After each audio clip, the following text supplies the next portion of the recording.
All right, episode number 2 of the Vancouver Special podcast, where we talk about real estate in our city and how it connects to our interpersonal and social lives. I'm Hasan Juma with Oakwyn Realty. And I'm Michelle Legaspi, also with Oakwyn Realty. And today's episode, we are discussing investment properties. So right off the bat, being able to say something like, I've got an investment property, that's a flex. Absolutely. So it's, something that might get you a right swipe on the dating apps or...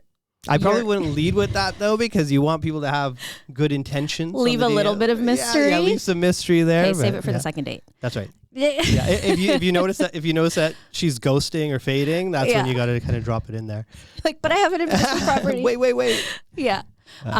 So one of the things that clients always ask me is, Michelle, this is something that I should be worth exploring. So that's something that we'll talk about today, whether or not the juice is worth the squeeze.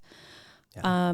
Hasan, right off the bat, are there some real estate investing 101 facts that you feel like people need to know? Yeah, 100%. So I'll preface this as well by saying that a lot of people nowadays are a little bit more hesitant when it comes to rental investing and rental condo investing. Has to do with some of our rental laws here in BC, rent control, for instance. So there's a lot of talk out there that, like you mentioned, is it actually worth the squeeze? If you looked at it, several years ago, rental investing was a very natural thing to do as people progressed through real estate. Yep. A lot more kind of things to consider. Mm-hmm. And then also, like this show, we're likely to talk a lot more on the condo side. Yep. There's a lot of people out there that'll say you should never invest in condos. I hear this quite a bit. Just before I get into the 101s, just keep in mind, if you do hear that sort of sentiment, generally this is coming from people that already own multi-million dollars worth of real estate, who have that equity to pull from. Yeah. So just always when you're kind of picking up information on investing, real estate investing, always consider the source. Like, do they're your lucky, own homework. Yeah. They're lucky to have more time in the business, more time in the game. And so this is more angled towards, maybe you own your primary residence right now. You're thinking about what your next step is. Maybe you already have one rental. You're thinking about a second. So keeping that in mind, in terms of investing 101 and especially rental investing, time in the market is everything. Rental is not a short-term game in any way. You're not buying a property, fixing it up, flipping it quickly. You really have to have, in my opinion, at least a 10-year horizon, I would say. I mean, it's comparable to other investments where you put your money in the bank, you kind of got to let it sit because time and compound interest is your best friend. It's the same thing with property. Yeah, exactly. And you know what? We'll touch on that a little bit as well when we talk later on about, should you do rental property investment versus maybe stock market, that sort of thing. But I think in terms of like 101, getting rolling, it's a long-term investment. And so when you are purchasing a rental property, you really want to focus on the location and how that location 100%. Looks today and where it's going to be in the future. It's probably, the most important thing is that area going to grow? And if that area is going to grow, only then will your capital grow. Yeah. Right? I think location. You hear it in real estate. Number one thing when it comes to investments. I was just going to say, I think it's more important for investment than even as your principal residence. Yeah, right. Sure. You can make more sacrifices on the principal residence side. Do you think so? Yes. There's a little bit more emotion involved when you're buying into a principal residence because it's something that you're going to spend a lot of time in versus when we're going into investments. I always suggest to take as much emotion out of it. Just look at the numbers, look at the location, the hard facts, the hard data, because that's what's going to translate into dollars. Yeah. And it brings up also a good point in the sense that what I find with a lot of newer investors, rental condo investors, is they still have their principal residence hat on in the sense that when it comes to, okay, I don't want to invest in this area because I wouldn't live there. I wouldn't live there. It's grimy still, like whatever it might be. You hear a lot of that.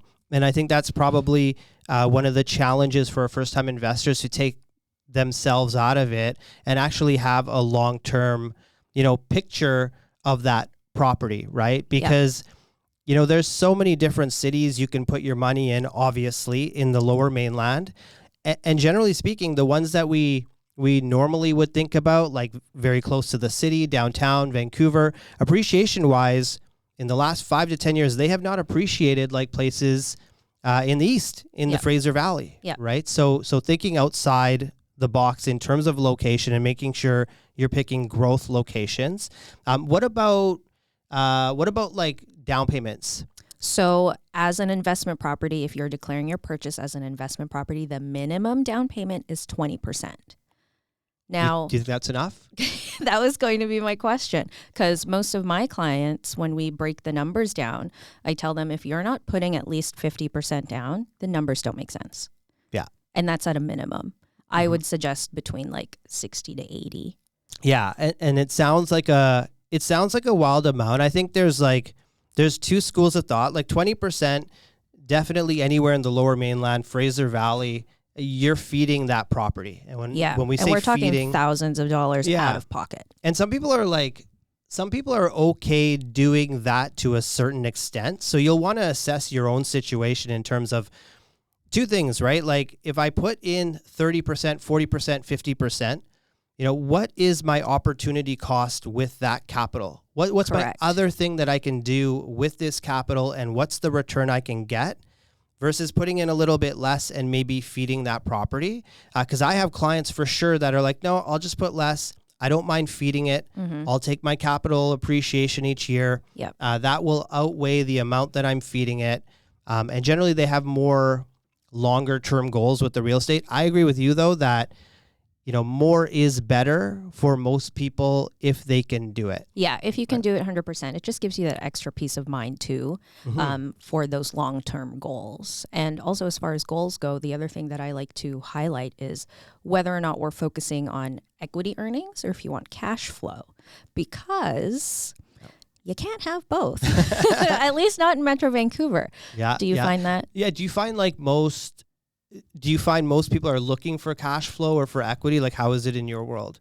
Most first-time investors will come to me and be like, Michelle, I want both. And then I have to burst their bubble. And then I'll have to be like, well, you know what? It's really hard to get that cash flow space. So let's look for the equity. Let's find that, just about to turn location, a great building that's well managed where the numbers make sense. Yeah. Yeah. And that's my advice to them, because as far as cash flow, it's really, really hard to find. Super hard. I find most people ask me for cash flow. Like everyone that talks to me about rental investments, they strictly want cash flow, and it's a challenging conversation because a lot of times they are considering minimum down payments. So, again, what I would suggest is if you are looking for cash flow, a couple things, you're going to need to boost your down payment 100%, and you're going to have to look into other areas, maybe even outside of the Lower Mainland, outside of the Fraser Valley. Like I think depending on how much you put down, like some Chilliwack 2-bedrooms where the rental rates are, I think you can get close. Like I think the goal now is to net break even. Yeah, well, I was just going to say, I think the goal now is to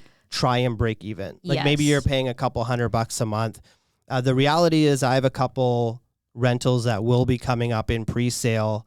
One at the end of this year, one next year, and I'm planning to feed them. Like I know that I'm going to have to feed them. Yeah. Even though, the rental assessment we got done on it has gone up considerably since we bought it in pre-sale. Yeah. Still going to have to feed it. Yeah. We're going to have to make more money. Rates are going to have to come down, hopefully. But, that's something you do need to keep in mind. So when you're purchasing, so far we've talked about location. Yes. Being very important. Your down payment, of course. Next is, making a decision between how do you want to find your tenant and how do you want to manage that, whether you want to do it on your own or whether you want to hire a property manager. Michelle, what do you think? Always hire a property manager. It's worth Yeah. every dollar, in my opinion.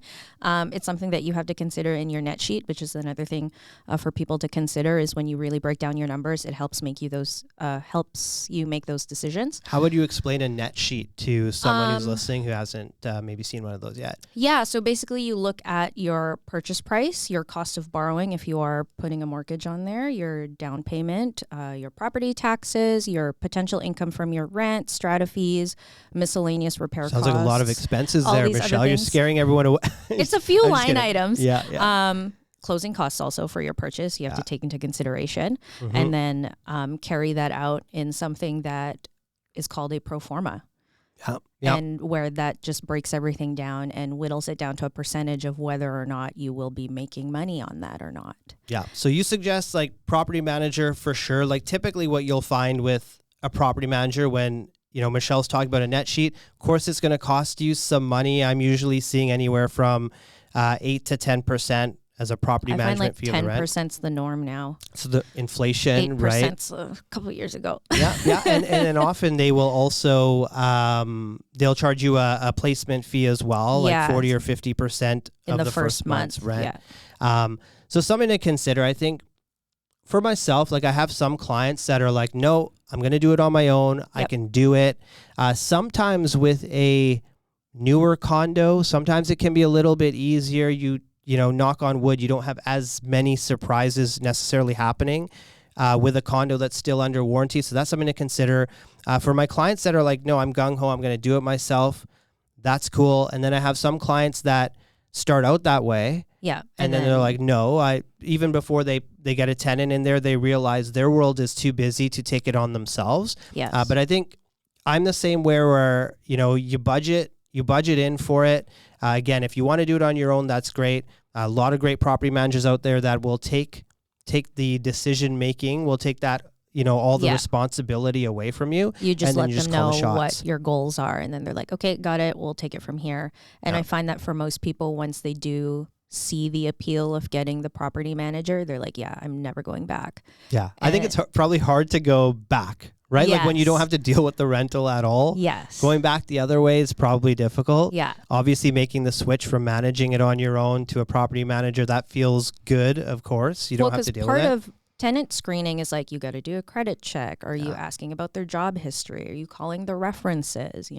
It's kind of like a mini job interview. Yeah. And then you're trying to meet them in person, see what they're like, that kind of thing. Yeah. So yeah, that's one less thing for you to deal with. And I mean, for people like you and I, where we're always running around like headless chickens and wish we had 5 clones of ourselves, it's worth every penny. Yeah, just don't have like the time energy for it. And really that's what it is. It's the investment in time. Generally you will purchase a rental condo because you don't want to put a ton of time into it. It's a type of investment where, it's more of a set it and forget it, right? It's not passive. There's nothing out there that's truly, truly passive, but you can make a rental condo almost passive, very close. Yeah. Again, it is going to eat into your bottom line, but if you're looking for an investment for the long term that you don't have to do much with, then I think rental condo investment is definitely the way to go.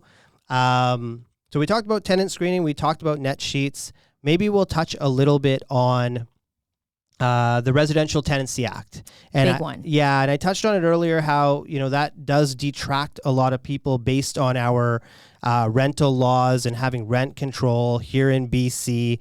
There's a lot of lines for you to have to color within. Yeah, and it's pretty restrictive, right? And a lot of areas across Canada do have the rent controls. Alberta does not, and what we've been seeing is, quite a lot of investors have been shifting their, rental portfolio to Alberta. But I just heard the other day that they're starting to talk about rent controls because when it comes to rental rates, Alberta has actually had the strongest year-over-year gain. So no one is going to be, how do I say this? No one's going to be safe from rent controls. And so it's just something that you're going to have to deal with as a rental investor. On that note, if you purchase a property and a tenant is already in it, you're purchasing a rental property, how does that work?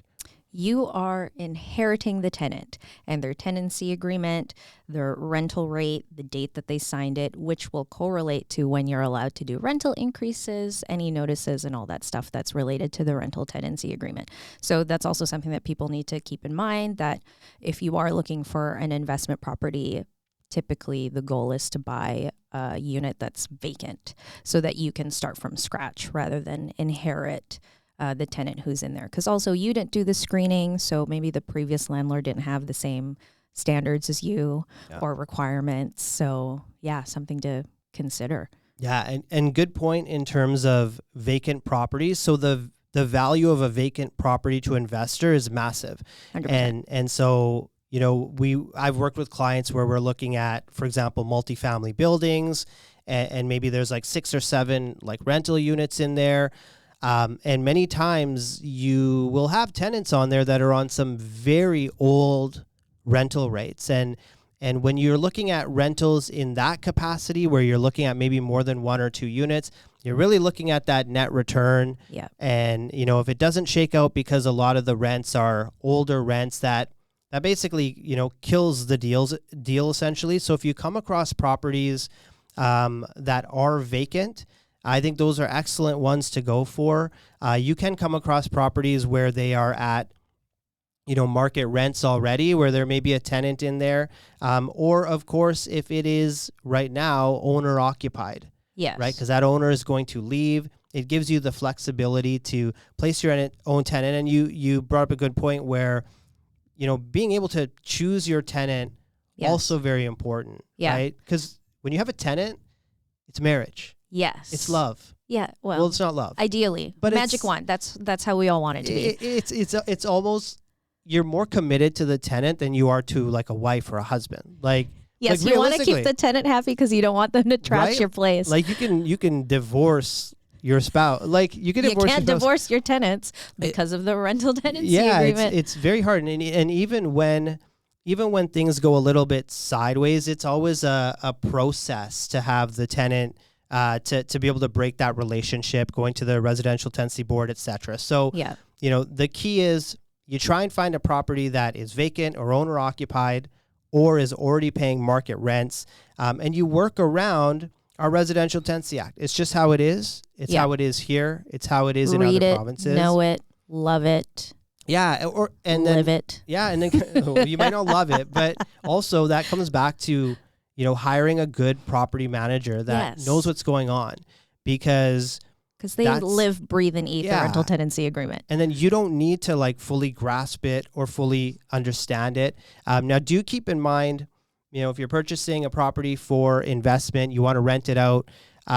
The licensing here in BC is different for real estate agents that buy and sell real estate and manage property. Renting, yes. Yeah, so you may have like a favorite realtor you work with. You do want to find out, you know, do you have the correct licensing to be able to manage this for me? Oftentimes, agents don't have both. So that's something to consider as well. Do you have your? No, I do not. Okay.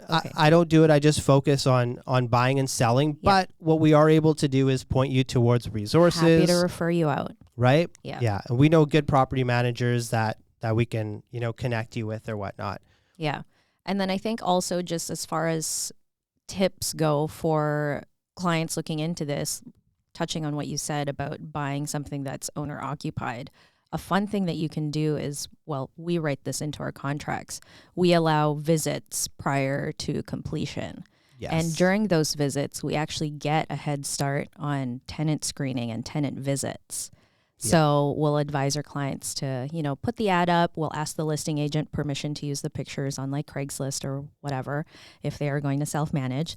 And then we'll just be like, hey, we're going to use one of our visits to have potential tenants come in and take a look. And then so by the time you complete and you're like starting whatever payments you're making, you hopefully already have a tenancy agreement right off the bat so you don't have any lost dollars due to time. Such a good point.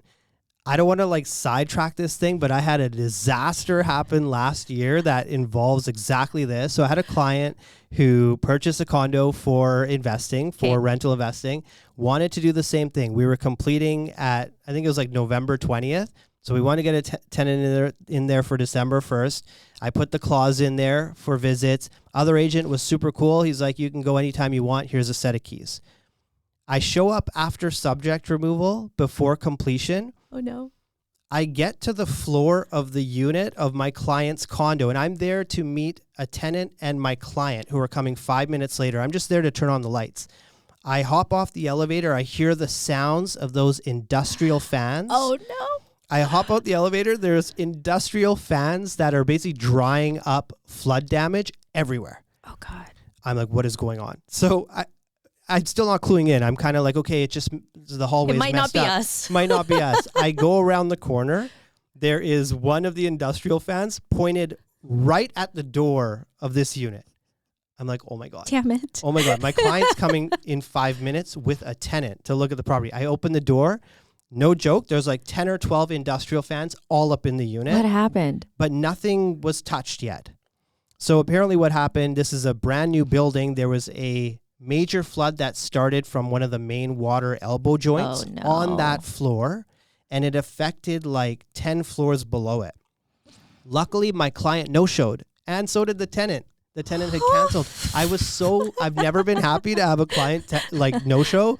I was so thankful. Yeah. But anyways, long story short. They're like, oh, sorry, couldn't make it. You're like, no problem. See you in 2 weeks. Yeah. And so ultimately, I want to wrap this up. What ultimately happened, obviously, my clients came on a later date. They were freaked out.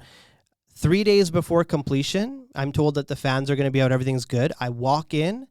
All the floors are ripped out. This is Monday. Completion's on Thursday. There's no floors.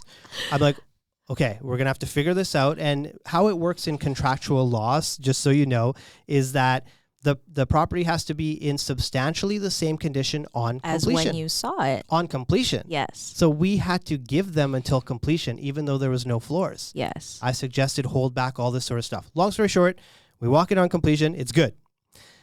So it's a great clause to have. But there's a part of me that's like, if I didn't put that clause in there, what would you have walked into? The unit would have looked identical. You wouldn't have known. We wouldn't even have known. So did I cause my client undue stress with all of that in trying to help him? But long story short, we did rent it out for December 1st. Oh, okay. Either way. So I still happy believe ending in to that clause. story. Yes. Sorry to sidetrack this, but that's like fresh on my mind. But I love that clause. And not a lot of agents are using it. And right? not a lot of people know that you can do that, because for the most part, especially when you're buying an investment property, like I mentioned, my suggestion is always to take the emotion out of it. So you're kind of just like, okay, looking, it's clean, like everything is working, like done. You're in and out in 5 minutes. And so you don't necessarily get a really ingrained mental picture of the property you're buying. So the visits do help for sure. Yeah, that's so true. Like you're making real estate buying decisions after 10, 15 minutes in the property. Sometimes you're walking in and like the tenant's in there while you're showing the property. Yeah. And so you're in even quicker because like you're walking through all their stuff and they're kind of following you around, etc. So it's good to, have those visits and then, timing it up so that you can get a tenant in there quickly because of the carrying costs and the holding costs if you don't get a tenant in there. Yes. I will say that, one of the reasons you would choose to invest in a rental condo is the chances of you not having a tenant in there anywhere in Canada very low. Yeah, what's the vacancy rate? Yeah, vacancy rate in Canada and Vancouver for condos 0.9%. That's so low. So it's extremely low. And that's why they say real estate's one of the safest investments because you're very unlikely to not have some level of income coming into the property. Some detractors will also say, okay, well, why would you buy a rental condo when you can just put the money into the S&P 500? Yeah, put it into stocks. Buy a 10-year bond. Yeah, well, and that's the thing. Like, I think the big thing is there are so many things you can do with your money, but you're very unlikely to be disciplined enough to do it. Yes. Right? So, like, what I love about real estate is, for me, it's an illiquid asset that has liquidity. Yes. Meaning that you're not going to wake up one morning and be like, oh my God, they got rid of the bus line that was running right there that was perfect for tenants. I'm going to sell this property tonight. I'm done with it. You can't do that. You have more time to make decisions in real estate. Whereas if you put that money in the stock market, you can wake up that morning and you don't like something the CEO said, you can sell it right away. And in fact, making quick, rash decisions are what get in the way of your gains. Yeah. Right. And so when I say that there is some liquidity to Vancouver real estate, would you agree with me that for the right price, every property is sellable? Oh, 100%. I mean, and that just goes back to the basics of supply and demand. Yeah. Yeah. And that's like, especially I think in Vancouver. So it's like, if you do need to sell your piece of real estate, you can do it, but you have all of these opportunities to change your mind. And sometimes the best thing you can do with condo investing is convince yourself not to sell when prices, go down or they go to ride up the or wave. whatnot. I mean, that was like the last couple of years with the stock market. I don't know about you, but I kept looking at my portfolio and I was like, I need to stop doing this because it's just making me depressed. Yeah, I stopped looking. Yeah. And then just being like, okay, do I keep contributing? Like, do I stop? And then just thinking about that, I'm like, no, I'm in it for the long game. It's sitting in my RRSPs. I'm just going to ride it out. And so it's kind of the same thing where your real estate portfolio will go through the highs and lows. And if you're diligent and determined enough to really play the long game, then you'll potentially make the most gains out of everybody else who's like getting distracted by all the news that they hear. Yeah. And if you have obviously like a fixed rate mortgage, like don't do what I did and take out 2 variable rate mortgages right when rates are going to climb through the roof. But if you have a fixed rate, whether your real estate's coming down or it's going up, you know what you're paying. You can project, which is really nice. And also with stocks, it's like the best times to buy them, if you still believe in that company, is when they're going down. Yeah. But like psychologically, that's it's a very hard thing to do. And it's also very hard to buy a stock for $100, watch it go down to like 50 or $40 and then watch it go back up. Most people say they can do it, but most people will sell it at $70 or $65 because they just can't stomach it. Yeah. And with real estate, you're kind of forced to stomach it. Yeah. And I mean, like, let's talk briefly about the fluctuation in prices. Like if we're just going through 2020 till now, a lot of people thought the bubble was going to burst, the prices are going to drop, the market's going to crash. But in reality, prices have maybe softened 5 to 6, maybe 7% tops in some areas. But in the grand scheme of things, when you're looking at that graph, the blip is really small. Yeah. Yeah. And when we talk about like, capital appreciation. So looking back at last year, one of our worst years for like headlines in real estate, definitely one of our worst years for interest rates in real estate, and property prices were up. So condos were up year over year in February, about 5.5%, detached homes about 7% in a bad year. And this also goes to show as well for people that suggest don't rent in condos ever, wait until you can get a detached home. There wasn't a big margin in terms of, or a big gap in terms of how much property went up detached versus condos, number one. And like we mentioned in episode 1, you can't afford to just sit there and wait until you can afford a detached home. Yeah, because you'll get priced out. Right? It'll run away from you. And even when you look at the pro formas of detached homes versus condos, the percentages are very similar. Unless you're really throwing in 100% cash purchase, then of course the numbers are different. But if you've got some cost of borrowing there, the percentage of earnings are very similar. And I feel like getting into the condo market for an investment is a lot more attainable for most people, especially first-time investors. Yeah, 100%. One thing we didn't talk about previously, but I do want to bring up, important, bylaws. Strata bylaws, right? So for example, you're going to come across some buildings that have age restrictions, 55 plus. Yep. You're not going to find rental restrictions anymore. Those are essentially gone outside of short-term rental. But there's some like strata buildings, and I find they're the older buildings. They have the most archaic set of bylaws when it comes to pets. I saw one just recently. Noise. Did you see some agent posted on Instagram? You might have seen it too. Normally with pet restrictions, they will say, you can't have certain breeds of dogs. Like some of them will say that. Yes. They'll make you refer to like the BCSPA list of vicious breeds. Yeah. So what this one said, the bylaws actually showed the breeds you're allowed. Oh. And it was like 15 dogs, like all ankle biter, sorry, but like all like little like yappy. The yappers. The yappy dogs, which for me, like, what's having noisy dogs in an apartment is obviously, not a great thing. But, generally speaking, take a look at the bylaws and how they might restrict you, Yes. or how they might help you. You want something that's more open. Yeah, from an investment standpoint, you're going to want the least restrictive set of bylaws, because then that's going to open up your tenant pool a lot more. You're not going to want to, box out people with pets, people with children sometimes. What else? Yeah, and like on the pets thing, this is a decision as a rental property investor. This is a decision that you'll have to make whether you do want to allow pets. You'll see a lot of rental listings that say, of course, no smoking, no pets. A lot of buildings are no smoking anyways. But on the pet side of things, if you're open to them, you can generally charge a little bit more. Pet deposit, they call it. Pet deposit, but even monthly, right? So, for example, I'm purchased a pre-sale that I plan to rent out in Vancouver, and I specifically purchased it on the ground floor with a walkout patio. Because I want to rent it to a pet lover, to someone who has a dog, because, convenience. It's convenient for them. They can get out really quickly. Yeah.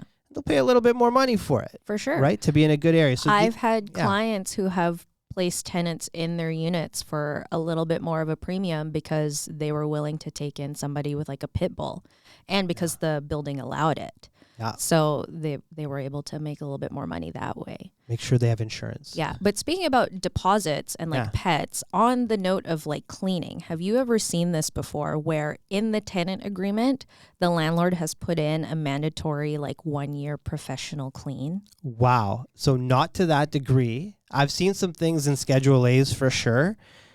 I have not seen, that sounds very like Airbnb-like to me. Like the Airbnb cleaning fee? Really? No, not necessarily a cleaning fee. It's just the landlord requires that once a year the unit be professionally cleaned. On whose dollar? Well, then that's who agrees, right? It's like, do you split it 50-50? Is it the landlord who's like, no, I just want my place to be professionally cleaned once a year. I'll pay for it, no problem. I think that's great. I would be very open to that. As a tenant, I'd be like, heck yeah. Yeah, and as a landlord, I would want to do that because one of the things when you have rental properties, we'll talk about our own experiences, but people generally think like you don't want a noisy landlord or a noisy tenant. And when I say noisy, I mean someone that's like always constantly calling you. At the same time, you don't want a quiet tenant. Yes. You don't know what's going on in the unit. It's like a toddler, if it goes quiet in the house, you're like, what's going on? Yeah, exactly, right? Well, that's what they say about, where did I just read that? They said that if a toddler goes quiet,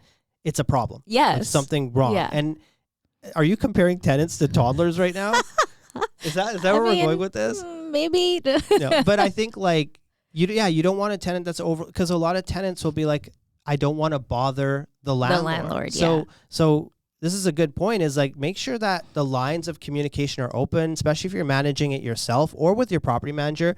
Encourage communication between landlord and tenant, because the longer something goes on, the larger of a problem it is. Yes. That's a great clause that you brought up there, for sure.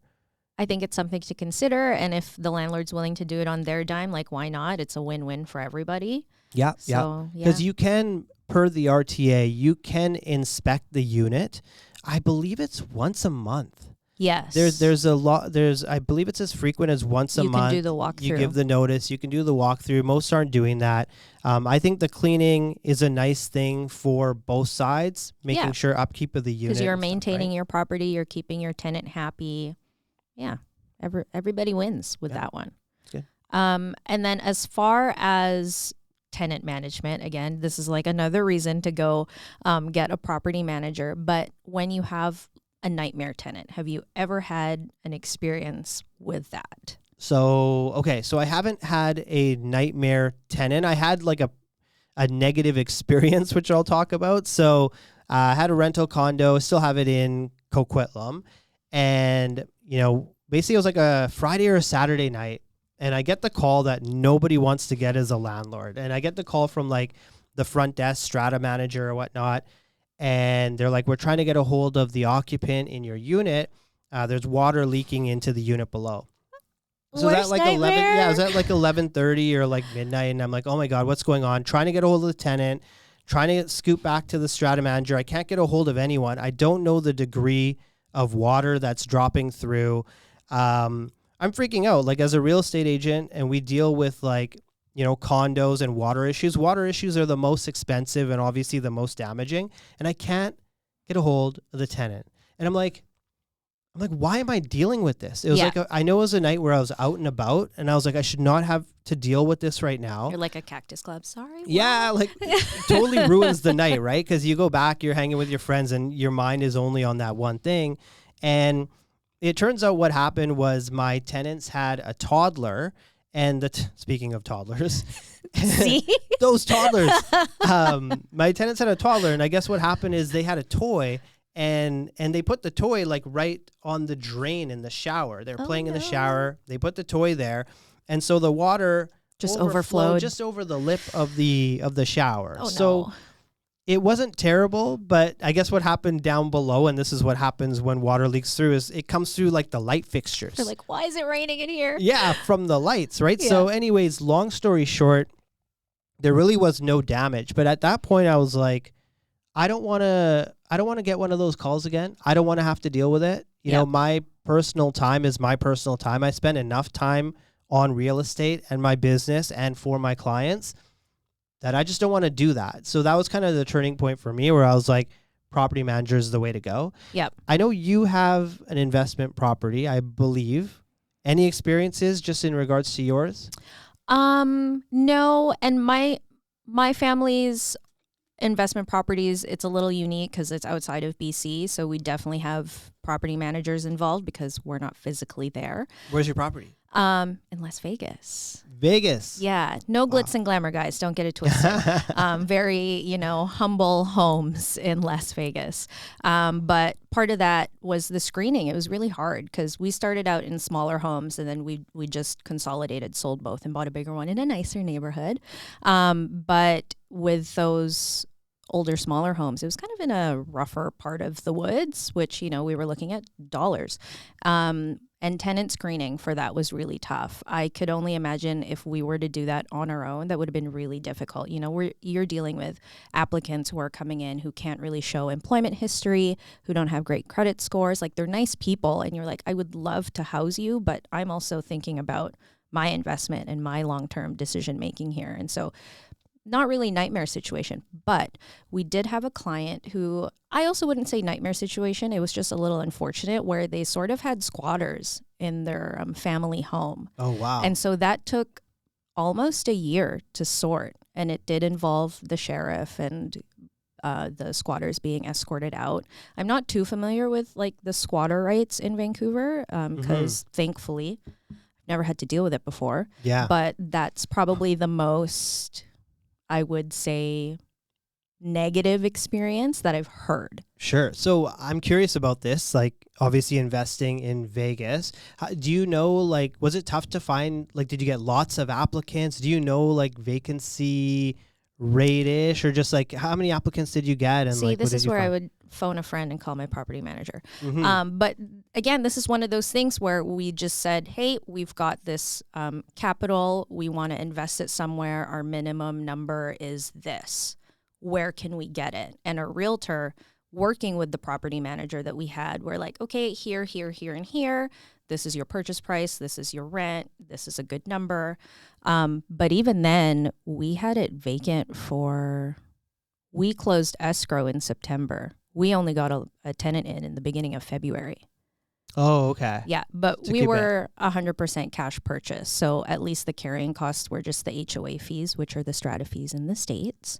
And then like garbage, water, like some monthly property tax. So it wasn't that big. But for somebody who's buying that with a little bit of a mortgage, that's quite a long time to have a carrying cost with no income. For sure. Can I ask, what made you decide to invest in the U.S. versus, say, here in Canada in our own backyard?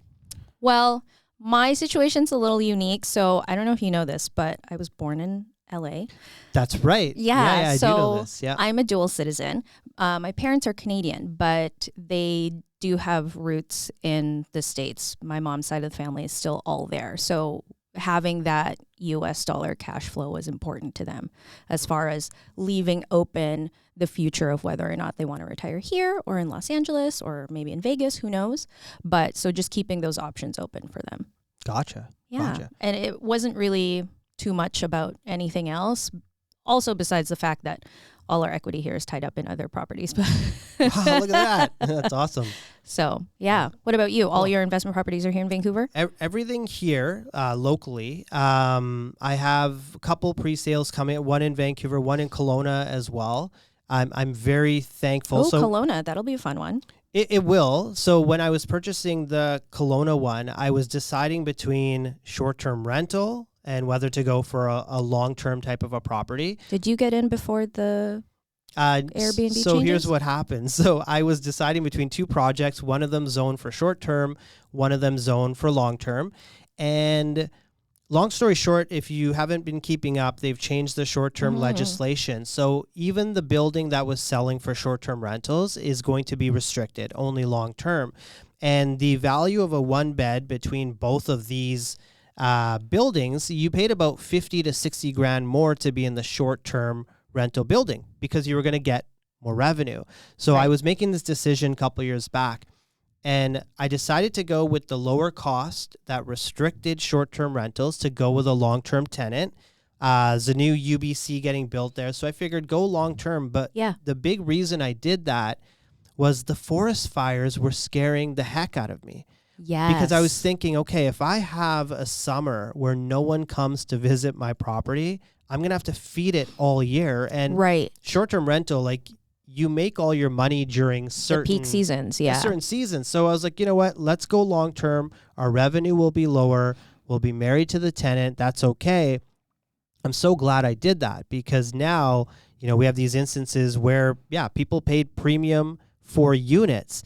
And some of these units as well, they're quite small. They're kind of designed for that short-term rental investor. Yeah. Someone who's in there long-term is not going to want it. No. So this is going to cause, as this legislation plays out after May, it's going to cause a lot of issues for like these micro units. Yeah. Right. So that are basically hotel rooms. Yeah, they're basically hotel rooms. And that's something, if you're going to get into a rental condo and you're maybe thinking, okay, well, I'm going to invest it in an area that doesn't have short-term legislation, you should always do a plan B for just in case, for long-term. Yeah. And that's what I tell my clients all the time. Even if you're looking at a short-term rental scenario, let's create a second tab and let's do the long-term scenario. Yeah. And if you're happy with the long-term scenario, then you can go ahead and buy it. Yeah. Pull the trigger, go with the A plan, and worst case, go with the B plan. Yeah. But you'll never get past the legislation. I don't know if you get calls that are like,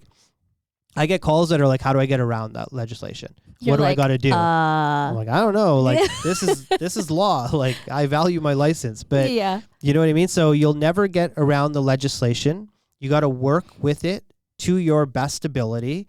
And you have to make the long-term decision when it comes to rental investing and realize that you're purchasing it not just for you now, but very likely and very often for future generations. 100%. I don't know about you, but I have lots of clients that they're buying a condo for their child who's like 6 or 7 years old. They're going to go to university later and they want to have something for them. They're looking at it like a forced savings account. Yeah. So on that note, as far as making those decisions, having those long-term goals, the legwork that goes into buying an investment property, is the juice worth the squeeze? I absolutely think so. I think for 80% of people, it's 100% worth it. Just what you mentioned in terms of the forced savings account, like making it an investment that, you basically have no choice. Like once you're in there, you're very unlikely to move off of it. And, all the great investors will tell you that they've made their money through long-term investing. Yep. Right. Long horizons. Like you look at Warren Buffett and he didn't have a ton of money to start. Obviously he has a ton now, but it's all been long-term investing, right? He doesn't pull out of markets. And I have a lot of clients that have rental condos. I have a couple of clients that have like double digit and not low double digit, but rental condos. And they're just like, I'm not going to sell. I'm going to hold on to them. And so for most people as a first step, I say yes, it's tangible, it's real estate, you can touch it. Yeah. If you need to move into it, you can move into it. You have, multiple uses with that asset. For me, it's a no-brainer. Yeah. How about yourself? What do you think? I agree. And especially in Metro Vancouver, where we do have that lack of supply, so the demand is always going to outweigh it. You're always going to be on the positive end of things when you're playing the long game, for sure. So if you've got that right mindset, the work that needs to be put into it, the patience and the determination to really see it through to your long-term goals, 100% the juice is worth the squeeze. Awesome. Yeah. Well, as we wrap up this episode, Michelle, how can people find you online, your socials? Instagram, @Legaspi_Vancouver. You can also find me through my team's page at West Coast Living Real Estate. Awesome. And you can find me on Instagram, TikTok @Hasan Juma, also on YouTube, Vancouver Real Estate with Hasan. But yeah, we want to thank you for checking out episode 2. We look forward to seeing you in episode 3. Yeah. Any comments, suggestions, topics that you guys want us to discuss in upcoming episodes, give us a shout. Yeah. And all our contact info is in the show notes as well. Yeah. Cheers. Thanks. Thank you.